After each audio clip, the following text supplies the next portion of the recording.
नमस्कार, माझं नाव रुपाली आहे। माझ्या लग्नाला 5.5 वर्ष होऊन गेली होती, तरी सुद्धा मूळबाळ नव्हतं मला। मी खूप ठिकाणी ट्राय केलं, स्वतः मी एक स्टाफ आहे, चांगल्या ठिकाणी बघितलं, ट्रीटमेंटही चालू होती, पण कुठे काही फरक नाही पडलं। त्यानंतर इकडचं मला माहिती पडलं, Om Sai hospital Nalasopara east, doctor VD Parsewarkar नाव आहे सरांचं, त्याची ट्रीटमेंट चालू केली मी। तर त्यांच्याकडे खूप मला चांगला अनुभव आणि असं ट्रीटमेंट पण खूप चांगली होती, त्याच्याने मला राहिलं प्रेग्नन्सी।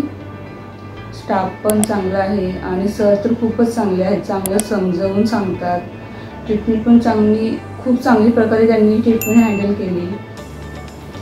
त्यांचं खूप खूप धन्यवाद आहे आणि हॉस्पिटलचं पण खूप धन्यवाद आहे की मला वाटलं नाही की पुढे जाऊन राहील प्रेग्नन्सी की नाही राहणार, पण या सरांच्या आशीर्वादाने किंवा ट्रीटमेंटने मला प्रेग्नन्सी राहिली, म्हणून मी खूपच खुश आहे। धन्यवाद।